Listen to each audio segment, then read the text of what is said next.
Thank you, gentlemen and guns. Coming. Oh, Calgary, Calgary, I'm there. April 21, 22, 23, come laugh with me in Calgary. And then I'm in Philadelphia for Cinco de Mayo. I dated a girl named Michelle Tamayo. She has a sister named Marlene Tamayo. You say Cinco de Mayo. I say Cinco de Mayo. Hey, guys, it's a new podcast. What? Thank you. It's a new podcast. It's a great podcast. Those are my dates. Calgary this weekend, the 21st through 23rd of April. Philadelphia, Cinco de Mayo. Brea Improv, 13, 14, 15 of May. DC Improv, 19 through 21. Helium St. Louis, 26 through 28. Blocked. Ooh, and June's a big month. I'm not going to tell you the exact date, but Bert the Conqueror starts airing in June. On your birthday. Schaumburg, 9, 10, 11. Flappers, Orlando, Funny Bone, Columbus, Syracuse. I'm adding some new dates to fill up the rest of the fall. And that is my schedule. Today's podcast. I think, hey, babe, do we have an advertisement this month? Yeah. We have an advertisement this month. Squarespace? Hold on 1 second. My wife will be in here 2 seconds. You don't play. Oh, here's my lovely wife, Leanne Kreischer. Leanne's having a bit of a day, and you can vent if you'd like. They don't mind hearing it. Fuck, is this a mess? Everything in this house is a mess. Exactly like that. It's just knotted wires and cords everywhere and bad printer cartridges and stuff, and I'm having a bad day. But if you're trying to build a website... Which, if you were building a website today, you'd be getting your ass handed to you, correct? I would be, yeah. But if I were, then I should probably choose to use squarespace.com because it's super user-friendly, really, really user-friendly to build your own website. And this episode is brought to you by Squarespace. You can start building your website today at squarespace.com. And if you enter the offer code BERTCAST, BERTCAST, at checkout, you get 10% off your first purchase.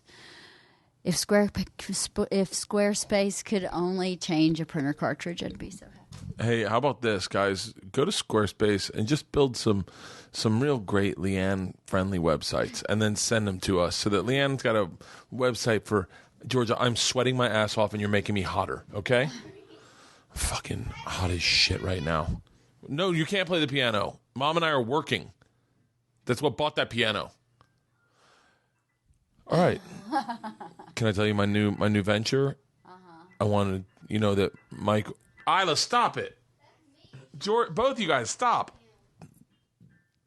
When we add on to this house, we won't even ever have to see them anymore. We can just close the door. We can close the door and just throw some food on the floor and wish them the best. I can't wait. Michael Strahan left live with Regis and Kelly. Michael Strahan is never mind. My whole goal is to get on live. I want to be the new co-host on live with Regis and Kelly. Do you really? Yep. I want to be the new co-host. But Regis hasn't been on there for years. Oh, yeah. Live with Michael and Kelly. It's going to be live with Bert and Kelly. Kelly and Bert, probably, because she'll go first. Yeah. And then we'll have to move to New York. Would you be comfortable with that? I don't know. Maybe. I can do, you know what I can do is what Michael does is I'll just take private jets back on Fridays. So you'd live there Monday, Tuesday, Wednesday, Thursday, come home Friday, Saturday, Sunday? My stand-up would be spectacular. I would just hang out at the store or the cellar every night and just work stand-up, come home, see you guys on the weekend. You do all like the heavy lifting shit? I already do all the heavy lifting shit. Then there you go. There you have it. Isla, shut up. All right. Today's guest is a big, I'd say in the industry, we use a term called get. It's a big get for me. I'm a big fan of hers. I've been a big fan. I said this to her on the podcast, and I don't know if it sounds odd to think that me, like the quintessential bro comic, or I think that's what people who don't do my style of comedy, did I call it? But I'm inspired the most by a lot of female comedians are like my favorite comedians, and this person and Sarah Silverman and Janine Garofalo were big inspirations to me when I just left college and I was trying to watch comedy. It's so funny. I don't have like obviously I loved Kinnison when I was in 6th grade, but there was a real gap in guys to watch. I just didn't have that guy, and I saw her. I saw Janine Garofalo, and I saw Sarah Silverman. I saw Sarah live, but I think these guys, and I'll tell her on this podcast, you'll hear that in a second, just really inspired me to kind of do a different style of stand-up. And I would venture to say that I'm not technically a bro comic, that I'm a storyteller, kind of stream of consciousness. And we write very similarly, me and her. And I was really excited to talk to her. And I sat down in her house, which is absolutely gorgeous, Leanne. Gorgeous house. You would love it. She's got a new album. Her name's Margaret Cho. I should say that right now so you know who we're talking about. But you've already downloaded this. You know who it is. She's got a new album called American Myth. She's on her website. It says pay what you want. Go to her website. It's at margaretcho.com. Margaret is MargaretCho. She's got a new video out called the Anna Nicole song. It's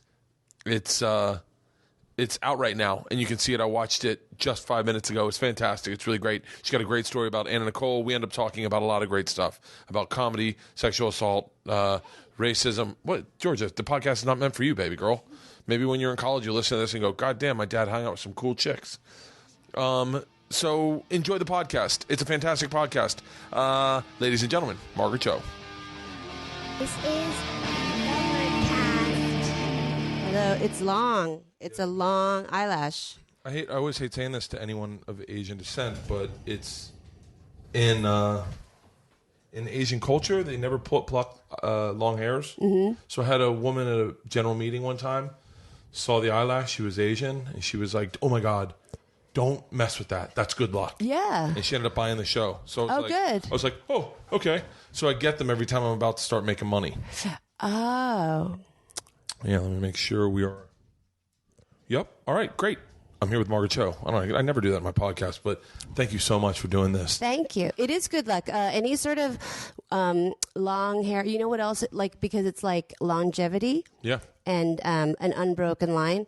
Also, in Korean culture, anytime you dream of a lot of feces, it means that you're going to make a huge amount of money. I'm an aggressive dreamer.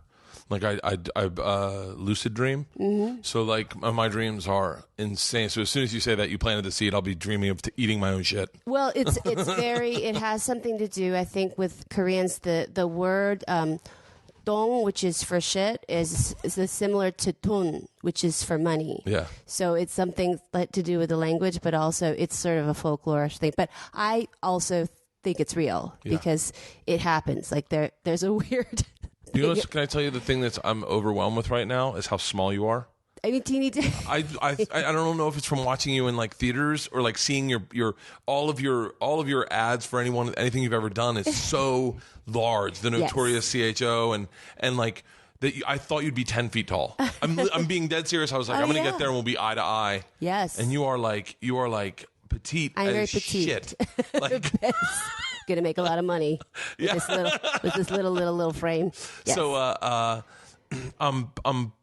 we talked at the very beginning about straddling generations, and I'm one of the things that impresses me the most about your career is that I feel like society opened up just enough, or maybe you forced your way into society just enough that you started in a business that was horrifically sexist, racist, homophobic, and then in a weird way you kind of help break down that barrier where it's a conversation now, and there are fan bases that are straight up gay, like that. And I'm curious because I was working on some sort of a bit of like saying to an audience, like, acknowledge how good of a person I have become. Because I grew up in a shitty world in the South. Like you never get a pat in the back, like, hey man, hey, thanks for not saying any hateful words in the past 5 years. But like, what's that like for you to see that change in audiences? I don't know. I'm not sure if it was me or I feel like, it's sort of a collective shift in the way that people change and society changes. And, my inspiration early on was Harvey Milk because I was around a lot of young gay people who were very into him politically. And then so it was like a shift of like growing up and doing comedy at a lot of AIDS benefits and doing a lot of like political activism. And then also comedy. That was sort of my training ground. So maybe that has to do with the world has shifted. And I think the South is very nice. I lived in Atlanta for 7 years. And I know that. Not just Atlanta, Peachtree City. Peachtree City, yeah. So, there is a kindness and there's a sort of a general acceptance of gay culture, even though there's Atlanta's got a very big gay scene. Yes. And I think that was probably the San Francisco of the South. It is. It is. Little 5 points and whatnot. Yes. I always say this, I look like a homophobe, but I'm very open-minded. No, completely. I think you look like a bear. I got an offer to do a bear. I have a show on Travel Channel called Boys Conquer. And of course. This bear publication reached out and they were like, hey, we're big fan. Me and my partner are big fans. We're a small publication. We're in San Francisco. We'd love for you to do a spread. And you know how like Barack was on the cover of Out? Yeah. And you're like, oh, that's great. As an entertainer, you're like, it's good press. Something I believe in. Okay. Mm-hmm. People will see me as another side of me. Yeah. And I was like, okay, I'm in. They're like, well, we don't have a lot of money, and so you got to fly yourself up. And it fell apart. Mm-hmm. But I ended up telling Travel Channel about it, and I go, I was like, yeah, I almost did this bear publication, and I was going to like surprise you guys with it, and their face went white, and they're like, for the record, you cannot do porn. And let alone gay porn. You definitely can't do porn. And I was like, oh, I didn't even thought of that. Well, they really love a very masculine sort of iconic sort of figure. And then the other guy that they really like from the genre of TV that you guys do is Mike Rowe. They're obsessed with him. So funny. They get very into these hyper masculine archetypal characters, but then you guys both have like this friendly side too. Yeah. So it's like perfect for bears. Yeah, but they need to put a ball gag in Mike Rowe's mouth because he is extremely politicized. I like what he writes. I like that he writes, but whatever. He's very libertarian. Is he? I think he's more. Is he more conservative or libertarian? I think he's conservative. I think he's sort of. He sort of strikes me as. He's like not a social conservative though. He's like a fiscal conservative, but he's very much there for like the working man. It's like a working class. He's there for the working man. Yeah. I don't know. I feel like this is going to sound shitty. I'm a big fan of Mike Rose. Mm-hmm. I think he's an amazing host, but I feel like he's put branding in front of sometimes. Sometimes you see guys that are like, I'm so blue collar, and you're like, enough. You're not anymore. You're pretty wealthy. Talk about what it's like first class. Yeah. But what was the when you started? You were you were television development friendly. Oh, just because I was so different, and that was a time of the era of people buying stand-up comedy to do sitcoms. So that's like Roseanne, Seinfeld, Tim Allen. These shows were very big, and so when I started being comedian like much earlier than that. But my big sort of move as a television performer began with that sort of rift of people really going to buy stand-up in order to make sitcoms. So that's where I was very marketable because I was so different. It was another arena for people to go in sort of a family sitcom direction. But were you biting your tongue with your politics? At that time, no. My comedy was still the same. I think that my comedy just became a little bit better over the years, but I always sort of had the same message. I mean, I was never supposed to be there, and so I think that was my... You were never supposed to be in that network development. Well, never supposed to be in comedy. Like my face and appearance was so different from anybody else in comedy then. Yeah. And so that's always like, I feel like in comedy, we're always trying to answer one existential question. Like what Seinfeld is a good example. Seinfeld is, do you see this? What? Yeah. Like, am I the only one saying this? Yeah. And then mine is, I know I don't belong here. So all the reasons that are around that become comedy. I find it funny. The people I were drawn to as a young comic were you and Janine. Okay. You had a joke that I went, that's the way I think. But despite the fact that I'm sincerely shocked that we're in the same business sometimes compared to what the art we put out. Right. Like I'll just say mine's, I believe, more lowbrow. But mine's more fun. I party. Yours is definitely has a message and has thought behind it. But you referred to your mound of pubis. Oh. And I was like, I was sitting on my parents' couch. I think I was just out of college, and I was like, holy shit, that's the words I've been wanting to use to refer to mine. I love it. Yeah, and so, but I feel like the uphill battle you had to have with I don't know, and I maybe I'm obsessed with this. Maybe I see your growth as a comic. So I feel like sometimes a lot of comics do the same thing they do every special after every special after every special. Yeah. And I feel like you're the one example of someone who's grown. Every time they do an hour, it's not the same type of thing even, almost. Well, that's good. Thank you. And you have good taste. That's good. I learned a lot from Janine. Janine is really, That's me. I think that's, okay. I'll be right back. Sure. Oh, sure. Oh, I'm sorry. I'll be right back. I'm sorry. Oh, of course. Do you mind if I talk while you walk? Yeah, go ahead. Okay, so I will say this house is absolutely badass. This, the art is fantastic. There's pictures of Margaret when she was a child. There's a picture of Robin. There's like an old Southern God Bless Our Home picture, which I'm sure she got in her time in Atlanta. There's a samurai sword. This is like, and it's like, this is, I think, maybe a mansion, I think. It's got a huge backyard with a hot tub. Her publicist just showed, shh. Okay. And while I'm here by myself, I might as well let you know this episode is brought to you by Squarespace. The simplest way for anyone to create a beautiful landing page, website, or online store. The easy-to-use tools and templates. Squarespace helps you capture every detail in a way that drives you because it's worth the effort. It's worth the sharing with the world. Go to squarespace.com, enter the offer code Bertcast at checkout, and get 10% off your first purchase. Here comes Margaret. I feel like I should get a publicist. But why? What am I going to fucking publicize? A house like this is where you end up this is the house that you want to live in LA. You know? Oh, yes. You know? Is this your publicist? Yes. Hi, how you doing? Good. That's okay. No, don't worry about it. I'm sorry. We haven't talked about anything bad. All good. I'm not that kind of interviewer, by the way.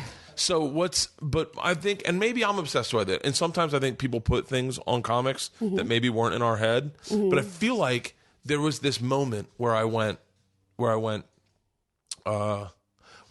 Margaret Cho went to like digital, what was it called? Digital Fortress? Do you remember? There was like a porn site that in San Francisco. Yeah, kink.com.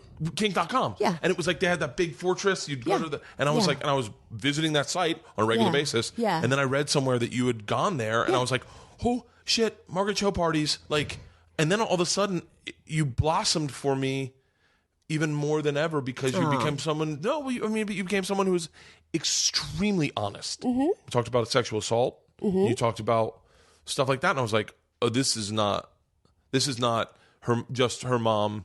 You know what I mean? Oh, yeah. And so what was it? And maybe I'm just putting too much on this because I just did an hour and I'm trying to figure out what the next direction is. But did something happen?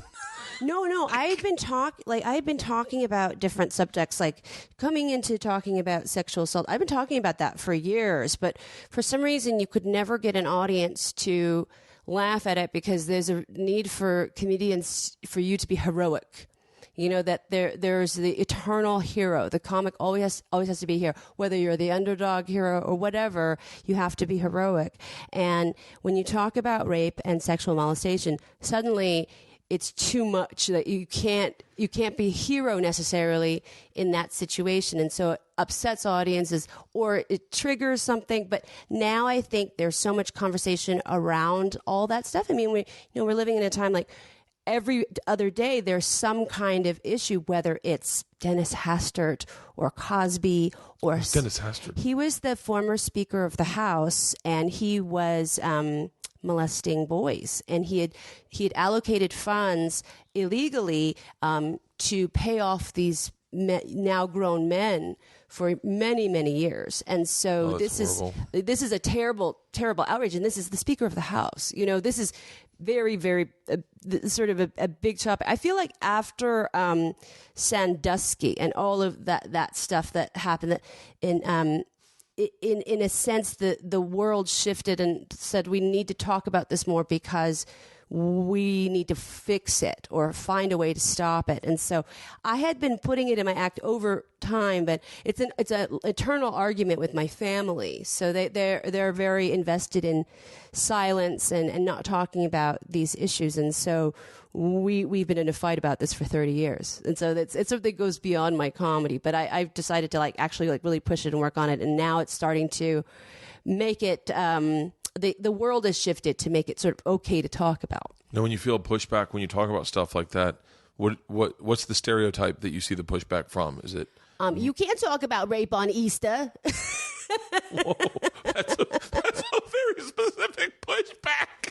You can't talk about rape on Easter. Wait, that's my favorite. Wait, where the fuck did you hear that? I was at a comedy club, and they were really mad that it was like, you know, not going well. And then sometimes when it doesn't go well, I really like to, I know you don't like me. Well, I'm going to make you hate me because there's just it's like I have to have an extreme reaction. Yeah, no.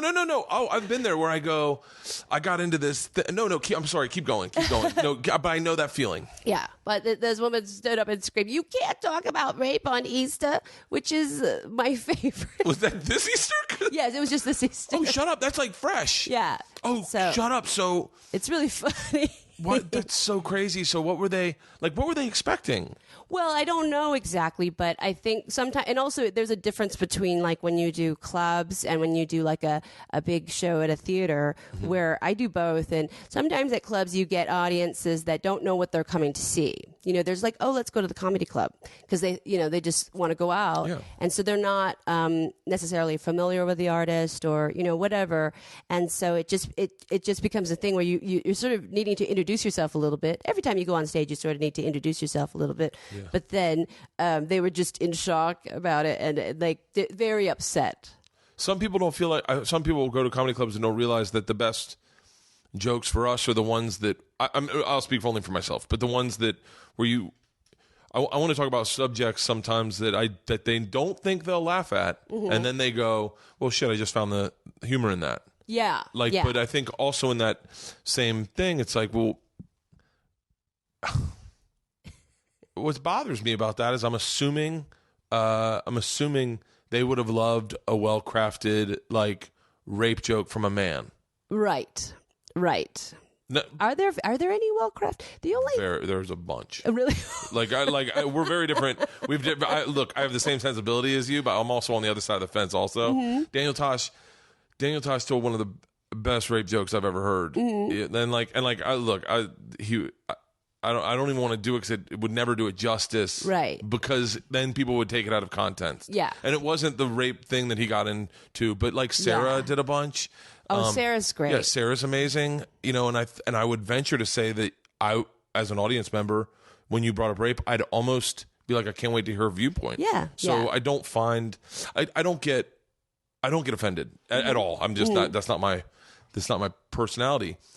But I would be blown away that someone would not hear that out of your mouth and go, I can't wait to hear this perspective, as opposed to Tosh, who I love to death, or that would get a standing ovation. You know what I mean? Yeah. It's weird though. Like you go into these things, when you go into any sort of arena where people have very firmly held beliefs like, okay, we have to have silence and shame around rape. And then you can't talk about rape on Easter, makes me just go, well, Jesus is a rape baby. God didn't ask consent. There was no consent in that argument. And Easter. Did you say this on stage? Yes. Oh, I fucking love people you. Very upset. Even more upset. More upset. And then you go, well, why do you celebrate Easter when the rape baby zombie clawed his way out of the coffin and confronted everybody? It's like and then people get like so angry. You can't like question these firmly held beliefs about religion, about rape, about silence, and about sort of dignity that we're supposed to give to what I consider a fiction. You know, I come from a very religious background, and I actually was a Bible studies teacher. So I've gone through many years of going, why are we taught this? Why are children taught this? And when really it's such a fiction, you know, it's really, I think there is the spirit of good in people, and there is maybe some sort of idea of an overriding spirituality or oneness that we have, but I don't think it's necessarily out of the Bible. Yeah. I feel like your house is a shrine to spirituality in a weird way. Yeah. Where do you sit? I have a lot of different spiritual beliefs. There was a time where I was really interested in Santeria because it's a beautiful religion, because it's basically a Yoruban religion, an African religion, brought over and disguised as Christianity in order to fool the slave owners. You know, so it's a way to keep your traditional beliefs but use Catholic iconography so that your slave masters will assume that you've converted.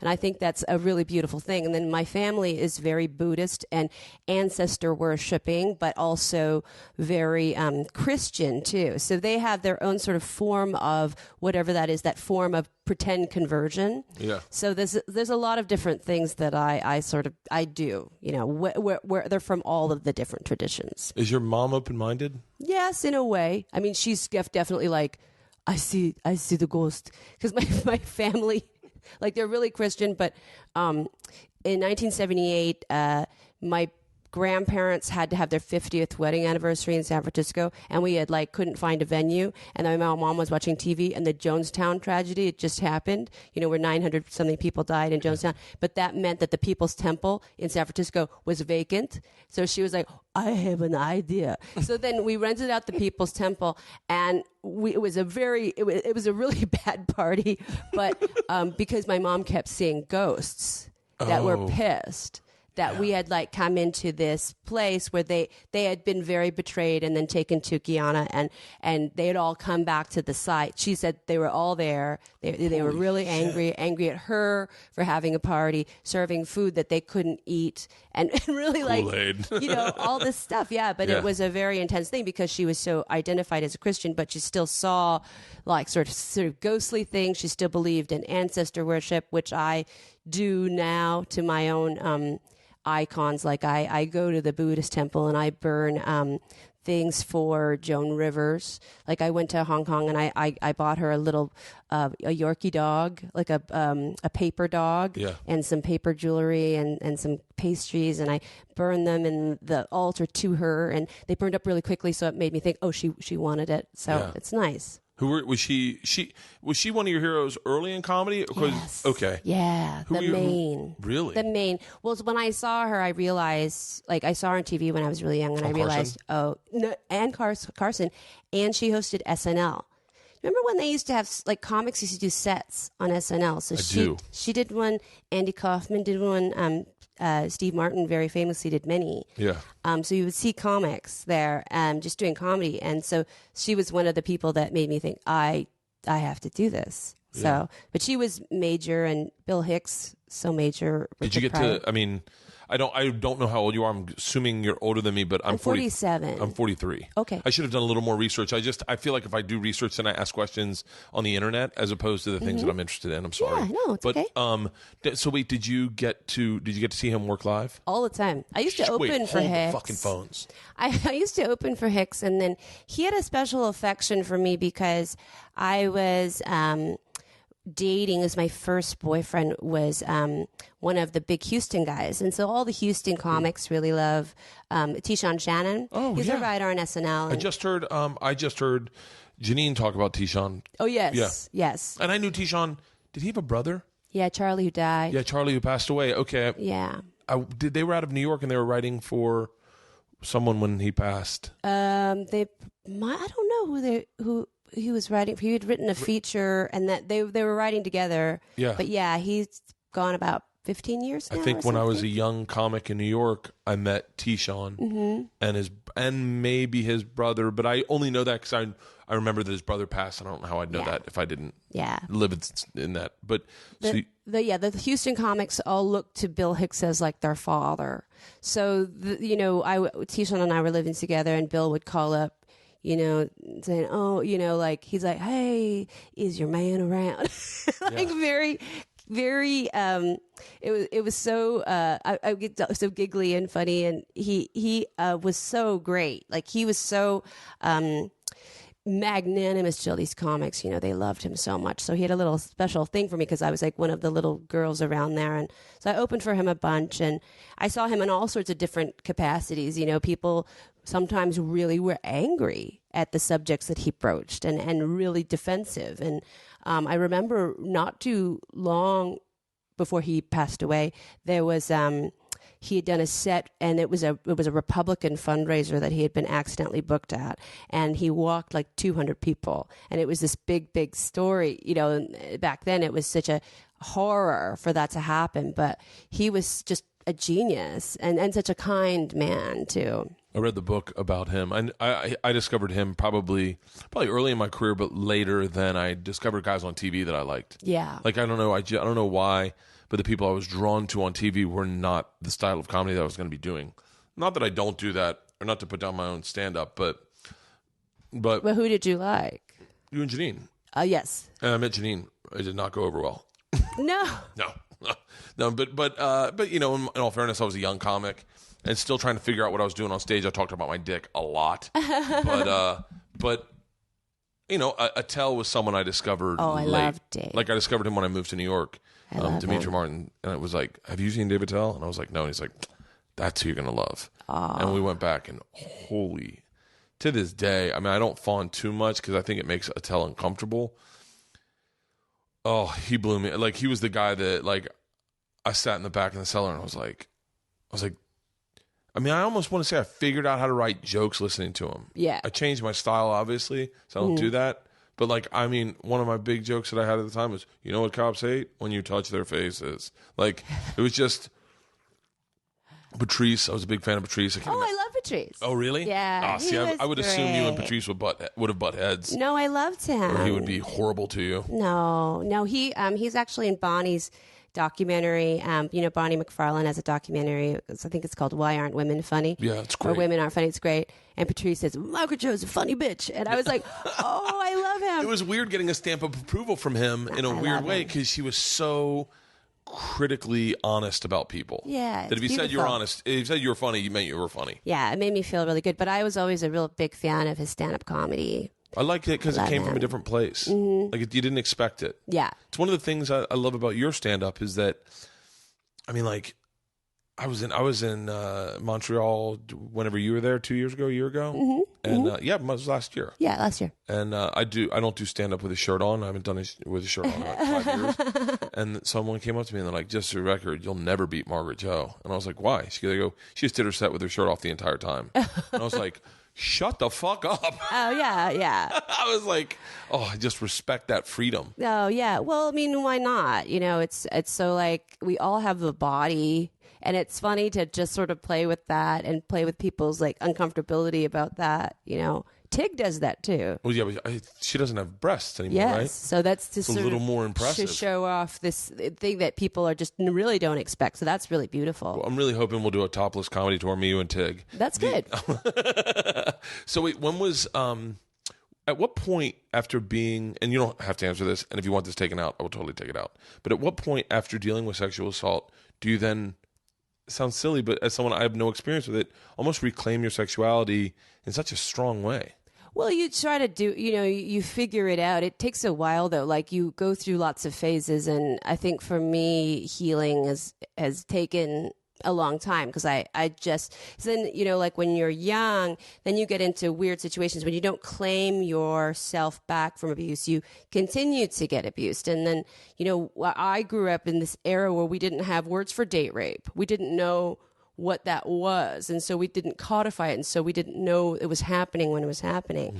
And so I experienced a lot of that. You know, I think there was this expectation in the 80s, like, if with 80s, early 90s, whatever, that if you went out with somebody, you had to do it. Like, there was this thing where you had to sort of complete the action or the arc of the date. And I sort of did that for a long time, feeling really bad about the consequences. And then you realize, oh, okay, I've got to reclaim this now. And so I went through all this sort of different kinds of therapy and different kinds of learning more about sexuality. And I think that helped.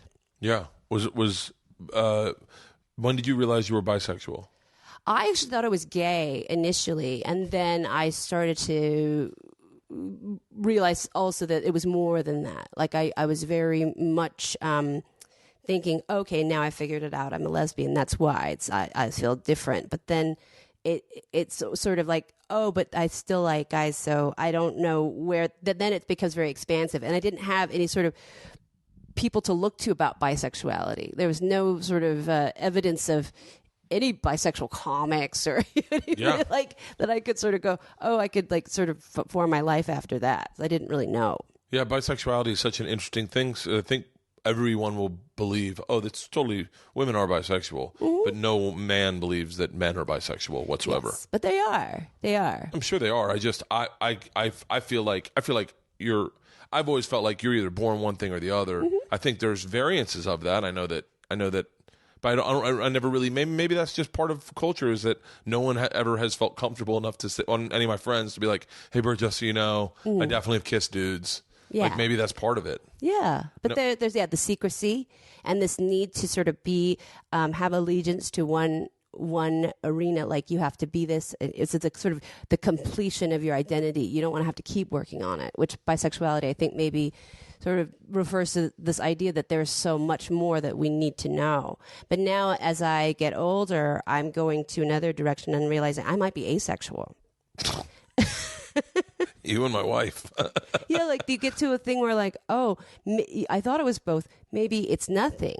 So that's an acceptable identity and a newer one. Like that's part of like we're thinking about LGBT and then expanding it to Q and A is or intersect. Q, A, I.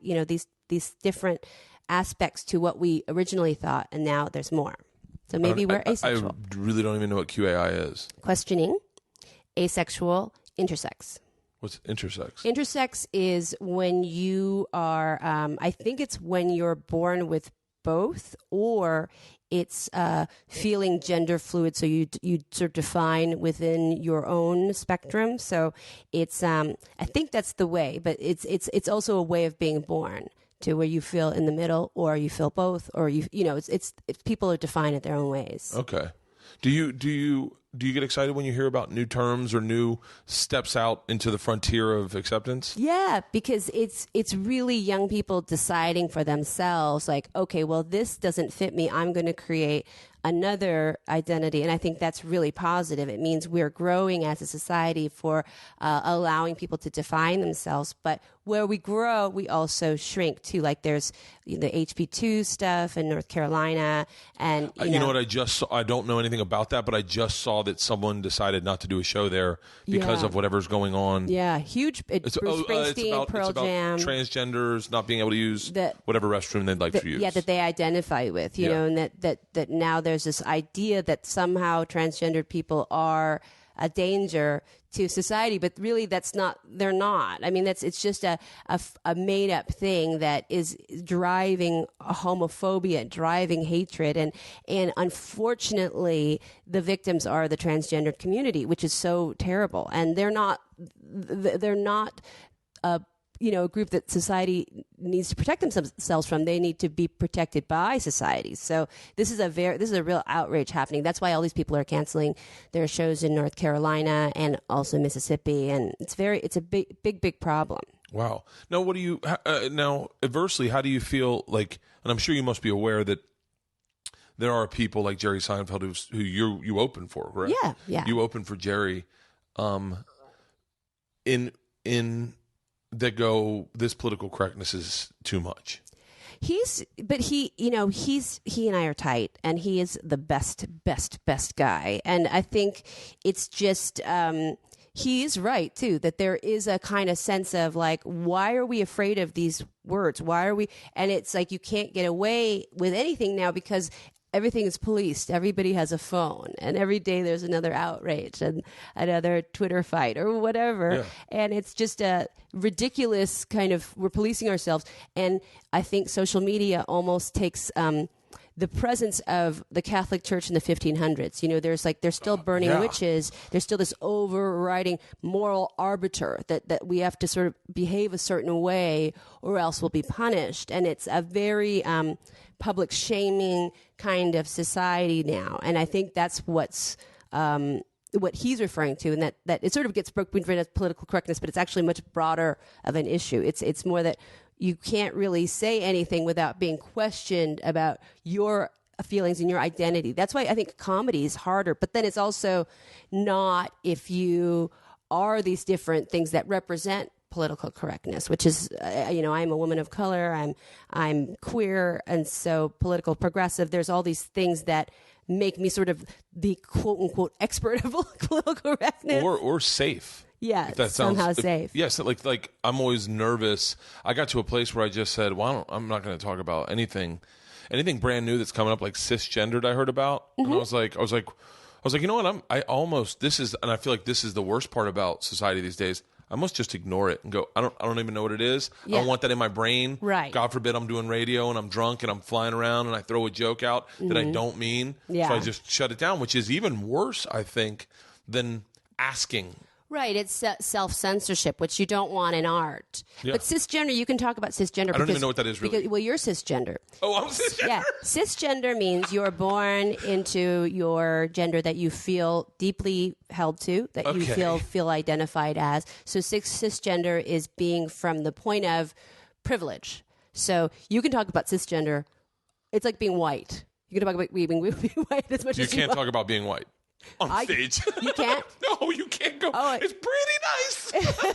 But that's funny. Sunscreen sucks, but that's funny though. Yeah, no, I mean, I've definitely made jokes about being white lightly, but you couldn't really take it a point of view. I was making a joke about catcalling this weekend, and you take big swings sometimes to see where the audience lands. Yeah. My premise is that America hates its poor people. That's who's catcalling. Yeah, it's poor people with low self-esteem. They're throwing Hail Mary pussy passes, and they're catcalling, and it's working clearly. Clearly, it works because there are other poor women who are with low self-esteem who are accepting these catcalls, or they wouldn't be catcalling. Right. But as I start saying this, I realize, like, I feel like I'm punching down. I'm not making fun of poor people, but I'm letting everyone in the audience know that they hate poor people. And then I'm like, wait, what the fuck? And then I say, and this is the sad part of where I think where our comedy ends up having to, where you get to go through the door and I have to stop, is I don't have a dog in the fight. And then I lose it. Why do I care? I literally go, Bert, is it worth it? Is it worth it to be ostracized as someone who is then a predator, because I agree with whatever I say can be taken out of context. So I end up stopping at the door. Right. That's unfortunate because you should be able to have the freedom to explore these things as an artist. You have good intentions, right. So those intentions shouldn't be discounted. But yeah, there is a kind of a social paranoia that we will say something that will be taken out of context and then all over the internet, and then you have to sort of defend yourself or apologize or whatever that is.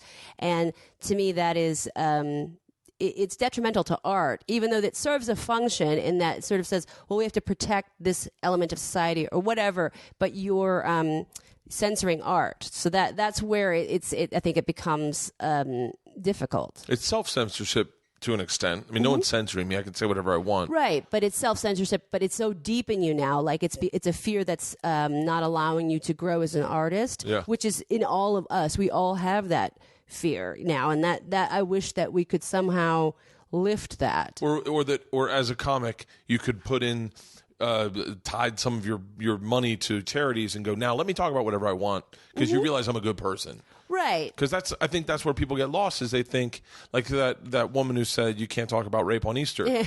I don't think she understands. I don't think she should be allowed to go to comedy clubs. Like, I really honestly, they should take someone like that and literally pull her to the side and stamp her. Yeah. And be like, you're not allowed in comedy clubs. You don't get the purpose. Right. What was how do you write? I hate to change subjects like that, but now I'm like, how do you write? Do you find stuff that keep you up at night, or do you sit down with a pen and paper and you're like, oh, I don't sit down and write everything out. There's none of that. I mean, what I do is sometimes I have like a subject and then I need to talk about, and then I have what I need to get out. And then I just go on stage with it, and I know that the adrenaline is going to force me into a punchline. I do the same fucking thing. Isn't that great? I love it. That's the best way to write. That's how Bill Hicks did it. Oh, you just made my fucking day. Yeah. The adrenaline will force me, if I go up with a premise, and even if it's an angry premise, the adrenaline will force me to find something funny in it. Yeah, you have to, because you are at a loss. You need that one thing, and then that'll push you into the right direction. It'll open up another part of your brain to do that. So it's autocomplete. But do you sit and go, like, listen to NPR, watch the news, and then something kind of fires you up, and you're laying in bed and you're chewing it over and over in your head? Yeah, sometimes. But then I always forget it. I'm asleep. So I do sometimes write things down, but in general, it's about figuring out what it is on stage. I like to do that, so then things come out that I don't even expect. Yeah. So and then I perform so often. How much are you on the road these days? Every week. I mean, Really? So, every week for me is like Wednesday through Sunday, and then sometimes it's clubs, sometimes it's one nighter, sometimes it's theaters, whatever it is. But it's I try to do it once. So my work week is like Wednesday, Sunday, and then the rest of the time is off. But you just I can't like take long time off because I forget how to do it and forget what I did. I find that happening to me more and more. I used to be able to take a month off and come back and be right there. Yeah. Now I take a week off and I'm like, what was I talking about last 2 weeks ago? Yeah, it's confusing. And then you have to do your TV show too. So it's like you have a different mindset, towards each. And then so I think it's easier to come back into doing TV because you have a lot of people helping. But then with stand up, it's like, I'm the only one. Rogan, by the way, said hi. I love him. He loves you. He literally said, tell her I'm mean to call her. I want to hang out. Yeah, I do love him so much. He loves you. I called, my chickens were laying double eggs, and I didn't know if they were safe to eat, so I called him, and he was like, yeah, you can eat them. Oh, yeah, it's just horrible for your cholesterol. You have chickens? I have 3 chickens, yeah. Oh, cute. Yeah. Oh, shit, what was I? Oh, do you travel with like a team? I have an opener. Who? Selene Luna. She is great. She's really funny. She's a little person, and she does a lot of comedy about that. And we also do other projects together, so it's nice to work with her. And then my boyfriend who plays guitar with me, so he's like... Is that the dude I met? Yes. Oh, yeah, nice. Andy. So Where's he from? there. He's from San Francisco. No, not growing up. So, no. But we grew up parallel to each other, but he's sort of more in the rock and roll scene, and then I was in comedy, so we never actually met there. But we met through Linda Perry, actually, who's the amazing singer of Four Non Blondes, and she's a great singer-songwriter. Does a lot of music like for Pink and Christina Aguilera and all these different people. But she's a good friend of ours. Have you heard of what's her name? I just discovered her, Australian Barnett. Oh, yes, she's wonderful. Courtney Barnett. Yeah, she's wonderful. Listened to her on the whole flight in. I know that I heard you on Strombo. Is that his name? I love Strombo. Yeah, and I was like, you named a few bands that I listened to, and I was like, oh, shit. Yeah. Like, I love what you've done a bunch of music, too. Yes. As well. Yes. And you have a beautiful singing voice. Oh, thank you. Thank you. It's interesting you never combine the two, huh? I do. Now at shows, I will do a couple of songs at the end. It's a little weird, though. You think, oh, it's got to have a comedic element, but I don't really do like parody songs or comedy songs necessarily. Yeah. So it's a different thing. But it's a good way to, I think, close a show and nice for the audience. But it's a separate thing. I always think, oh, should I have a separate identity for that? Like Donald Glover, he's Childish Gambino. So I was thinking of him last night, oddly enough. He does the both things, but he has the different identities. But I don't know. I can't think that much. Yeah. Where do you see this next hour taking you? Are you doing another hour? Yeah. I'm assuming you got one. Yeah. Constantly. Where are you? I still have to finish out the tour for this last one, so I have to do... So wait, I'll work that backwards. So you do your hour, then you tour that hour? Yeah, basically. Really? I mean, sometimes it goes the other way. Yeah, that's the way I've been working it, is I do the hour, then I release it, and then I'm done with it. Yeah, but this one is sort of, I don't know, it's always just kind of weird. So I did a special last year, and then I've been touring it, so it's just sort of backwards. But then it ends up always changing, because you can never do the same thing twice. So it's always shifting. So I did this all over America, and then I have to do some more dates here, but then I have to go to finish out, I have to go back to Asia and then Australia. So I did Europe and England and Asia, and then now I have to go back and finish everything else. You tour Asia? Yeah, that's a trip. Where do you tour in Asia? Hong Kong, Singapore, Seoul, And so hopefully I'll go this time to Manila, back to Seoul. I did SNL in Seoul. They have a Korean SNL. Really? Which is just the same. It's like the exact same, but they do like Korean sketches. And I did do stand-up, and it was so scary because I did a little stand-up in Korean, which was really hard. Really? Yeah, I was so scared. Wait, what? Like, that's insane. I can't imagine translating my act. And I worked with them a long time in translating and also kind of like checking references and stuff. They didn't understand some things, and it was really hard, but they really wanted it to work, and I wanted it to work. So it was tough. It's like so scary to do that. Yeah, well, that's got to be scary too. Like, how far do you go? How, like, do you find yourself self-editing when you're performing in Seoul? Because I'm by the way, I don't know what I'm saying, so if it comes off offensive, please stop me. But like, I know that that with homosexuality, Asian cultures aren't usually the coolest. No, and in Seoul, it's very homophobic, and it's very like if they have like they have a gay pride, and it's only one block. Well, it's very small. Oh, seriously? And people are not allowed to take photographs because they don't want to be recognized because the people can't be out at work or to their families. It's really a terrible environment, you know? Yeah. And it's much better in like Hong Kong, which has a very, very big like gay population, but also that it's still against the law there too. So there's like these laws, like those weird laws, those arcane laws. Like in Texas, there's a weird arcane law that Ted Cruz wants to implement that you can't have a dildo. You can't have a vibrator in Texas. Like you can't have anything that stimulates the genitals. It's such a weird, but now Ted Cruz is using that. Like he wants to bring that law back into like really enforce it. And I'm like, you can't. What? No. I wish I could give you my social conscience for one day, just like on a vacation day for you. It's like I get so overwhelmed. I just go, I don't give a shit. Mm-hmm. I can't give a shit about this. Yeah. Like whatever that is going on with the election, I'm like, I'm not even gonna fucking vote. I just don't care. Mm-hmm. But that's insane. There's a sex toy that they have for men that I've wanted for so long, and I saw it one time, and I can't find it now. What is it? I've gone to every sex store every time looking for the same one. It looks like a stingray is hugging your dick, like and it vibrates. Oh, so it's it may be like it's like almost like a fleshlight or like a. It literally looks like a stingray, like a baby stingray is hugging your dick, like with its top of the wings on the top, and so it slides over you. Okay, and I guess all I know is that I saw it one time and I was like, I've never seen anything like it. I'm totally into it, trying it. That's great. Like, yeah, but I can't find it anywhere. I don't, and it's. I'll do some research because I used to be on the board of Good Vibrations. What's Good Vibrations? Good Vibrations is the largest online sex toy retailer for women. And so I served on the board there for many years. And I have some background in BDSM. I worked at a lesbian BDSM collective in the 80s and the 90s. And that's why I'm close to a lot of the people at kink.com. So sort of my history. Really? So I know a lot about that world. I know a lot of about sex work and a lot about sex toys in particular. So that's something that I can't think. It's like a cannoli almost. But that's it. It's better than a stingray hugging your dick. It's cannoli. You provide the cream. I'm both creams. Yeah. Wait. You were into the. I did a segment for BDSM for one of my TV shows with a woman named Mrs. Isabella down in downtown. Oh, I'm having dinner with her in a couple of weeks. You are not. Yeah, she's coming. I'm doing the Irvine Improv, and she's coming with a guy that I really like, Jason Ellis, who's a wonderful.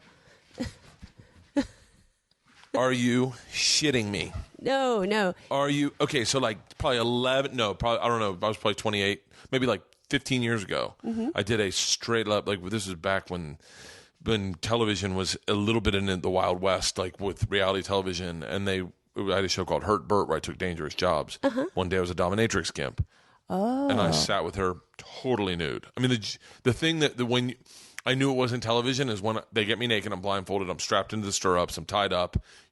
They take the blindfold off. She's in a full leather outfit with a zipper on her crotch.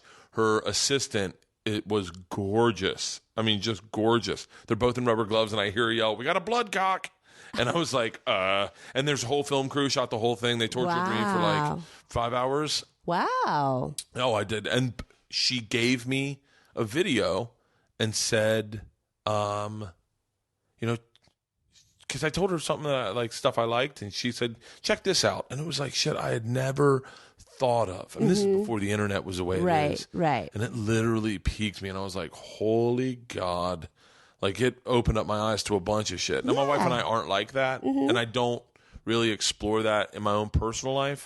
But I find that BDSM culture fascinating. It's beautiful. It's very important. I think it's very healing. It's like one of the few sort of very things where spirituality and sexuality combine and connect, and you get to a very deep place. And she's a master. I mean, she's really brilliant. I think she really probably deserves something like a Nobel Peace Prize or something that's this avenue where she is so good. Like a MacArthur Grant. Something. Yeah. Like that, because she really is a genius. And I'm always very impressed by what she comes up with and what she can do. And she's just so beautiful. And she's gorgeous. Just really smart. From the South. Yes. I had her on my podcast. Yes. My wife and her connected pretty quickly. Yeah, she's cool. Yeah, she's really cool. And I love Jason. I love him. Yeah, well, I would imagine you guys would click immediately. Yeah, we have a good time. Yeah? We have a good time. So he had a session with her, and so I wanted to bring them back together and have dinner and hang out with his girlfriend and her partner, and so we're all going to go do that in a couple of weeks. Now, do you mess around with that at all anymore?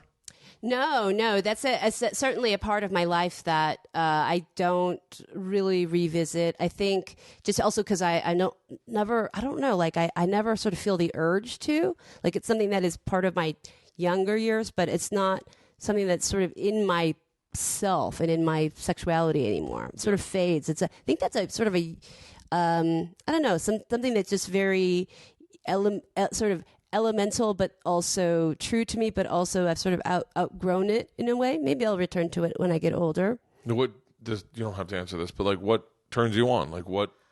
I think what I like about BDSM is that there is somebody in charge and somebody that can be like totally released. So I'm sort of a switch in that way. So I'm both. Yeah. And then I like to see what is somebody's trigger. You know, whatever that is, what is it that sort of gets to them in a very intense way? And so that's very personal and very deep to go into. And I like the aesthetics of bondage. I don't like how it feels. It's too itchy. I couldn't do it. You didn't like being tied up? No, nowadays I get claustrophobic. Yeah. Not I haven't been tied up in a very long time, but I look at some of the videos now and I'm like, I couldn't do that. And to an extent, I have panic attacks watching, and I'm like, that would drive me nuts. It's claustrophobic. Yeah. I don't like blindfolds because just they're not made for Asian people. Because my eyeball sits on top of my skull as opposed to recessed in my skull. So blindfold presses on my eyeball. This is the thing with Asian people, could never find sunglasses or glasses or blindfolds. It's weird. You have to have like this. It's just that my bone structure doesn't allow it. That's so crazy. I never knew that. Yeah. It's very hard. It's very weird. Really? Mm-hmm. That's insane. Yeah, I find that the weirdest things these days, like down blousing, was sexy. What's down blouse? Oh, down blousing. It's like I just feel like I broke my governor from being on the road so long, and then down blousing it's the weirdest videos. It's not even like it's just like I guess a porn star or a hired actress just cleaning the house in like a loose fitting shirt. Oh, that's so sweet. Yeah, and in a weird way, my wife pointed out that whatever I was watching was odd because it wasn't stuff that I actually did in my own life. Mm-hmm. She's like, it's so odd. It's a disconnect. It's like you're fantasizing about something that you'd never do. Right. But when you do it, I'm very submissive in anything I do. I'm submissive through and through. Mm-hmm. But and then I was like looking for something real. I found quicksand porn, and I was like, that's odd. It's a land of the law.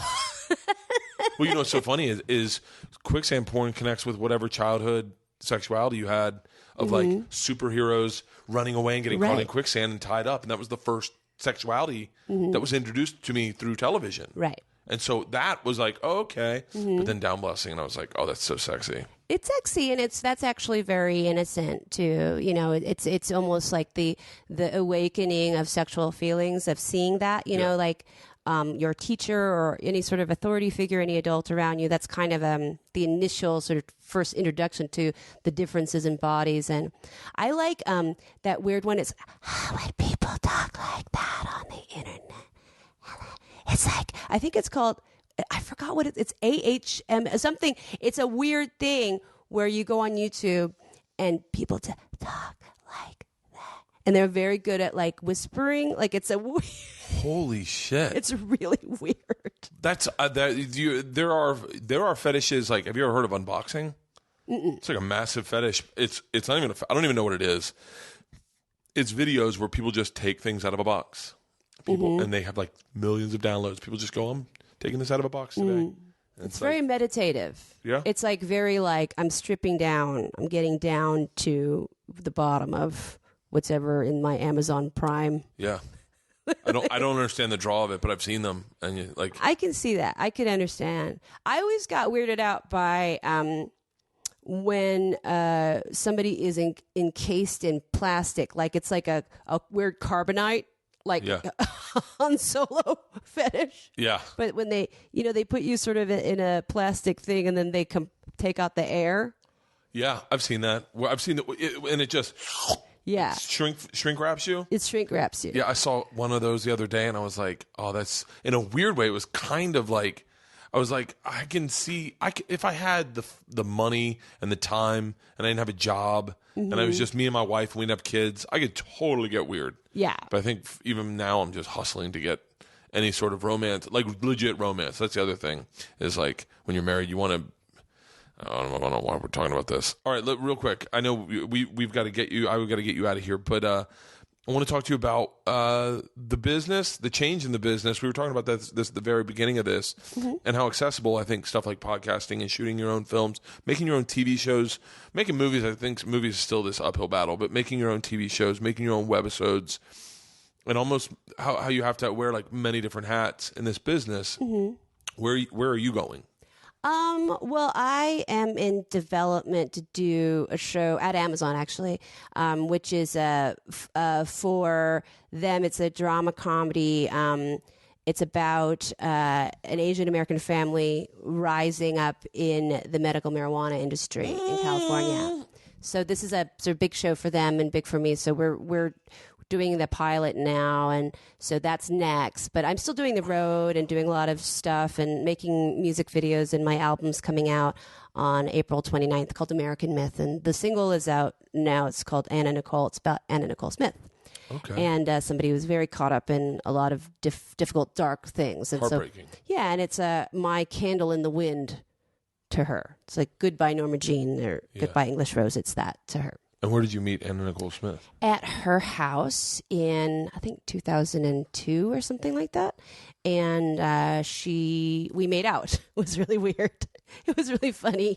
She's so beautiful. Money for that experience. She was so lovely and such an eternal child. You know, she was probably in her 30s then, but she was so young inside. And so she was a trip, you know, and what happened to her was really difficult, but I'm very proud to have this memory and now the song, which is great. I made it with hundreds of Anna Nicole Smith impersonators at this like Hollywood castle. So it was like the Playboy Mansion. And so just going through, and they're all like dancing and doing drugs and I was like in the pool, and it's very beautiful, I think. The heart-wrenching part is that her son passed away just right before she did. Just a couple of days before. And it was in the hospital. In her hospital room.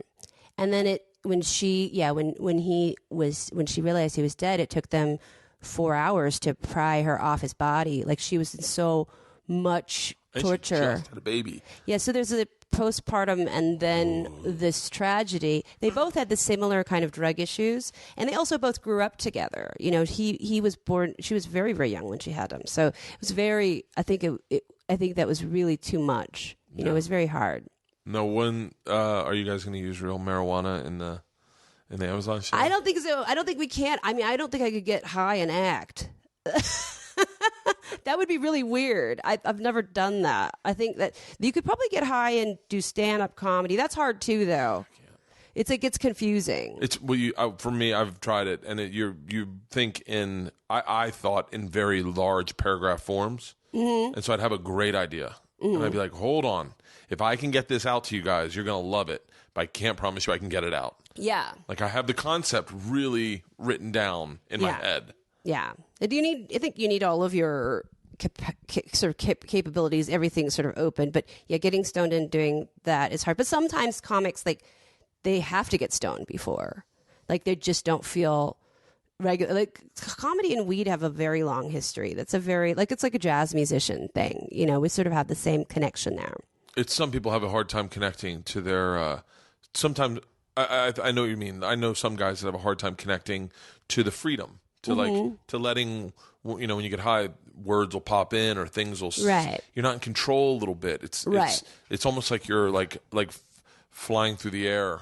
Mm-hmm. But I find I do stand up every time I do it better sober. Like 100% sober. Yeah. I mean, it's such a good stand up. Yeah. One cocktail and you can, I believe you can tell. Oh yeah, me too. Yeah, I can tell difference. But I like to drink a little bit before, but you can't have too much roast. So you just like, because it also intensifies in your bloodstream when you're up there, like the adrenaline or something, like makes the effect of the alcohol even stronger. Yeah. So it's always very like, it's disorienting. Now, where are you with sobriety? Like, 'cause I know that you partied pretty hard and then pulled back. Yeah, I was sober for 10 years, and then now I like to smoke pot and drink a bit. You know, it's something that I know, like, it's got to be like age or maturity. My approach to it is different, but it's something that's sort of in my life, and it doesn't affect me like it did before. Yeah, yeah. I look at the way you create and produce, and it's just such a it's like a focus.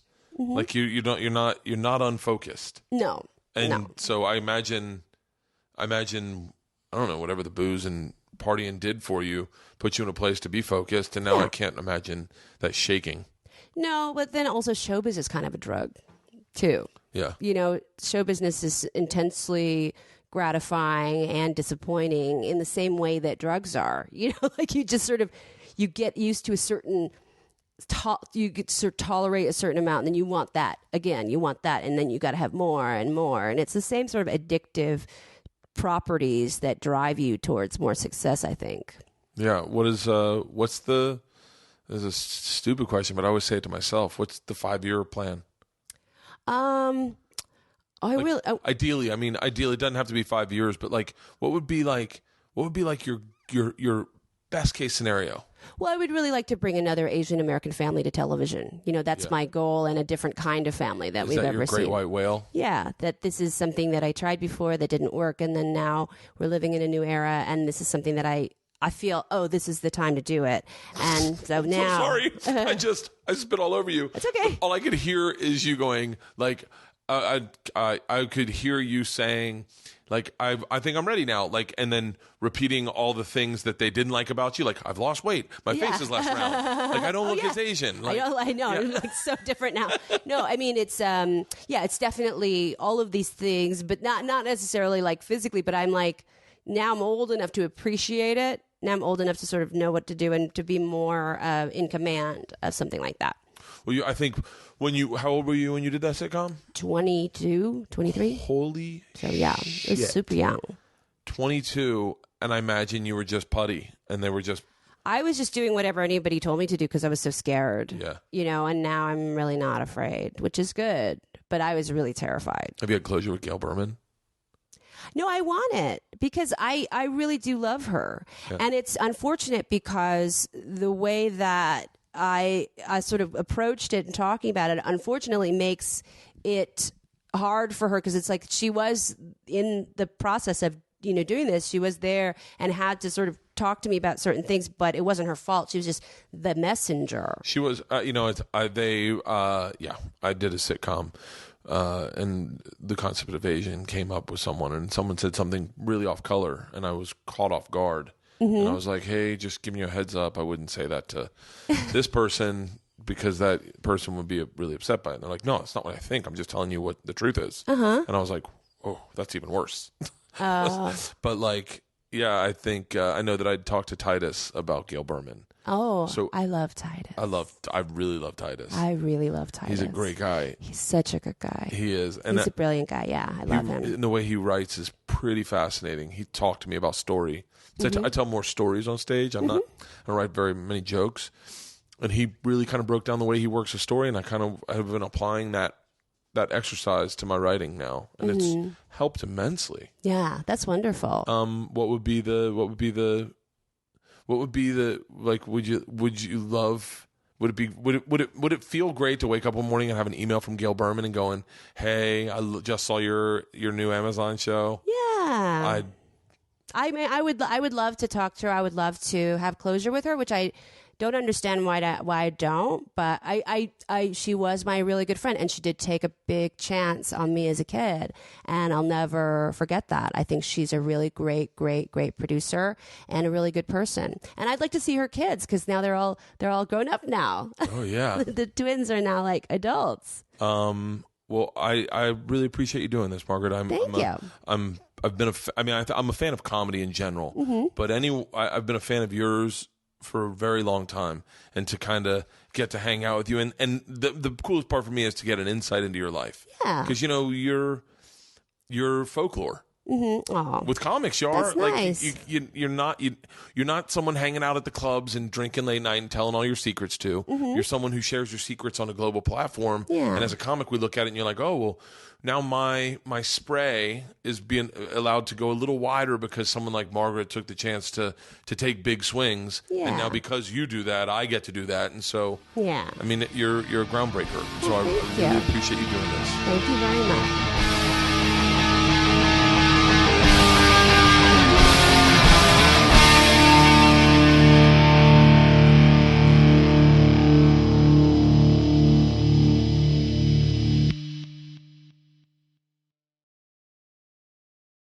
This episode was brought to you by The Machine.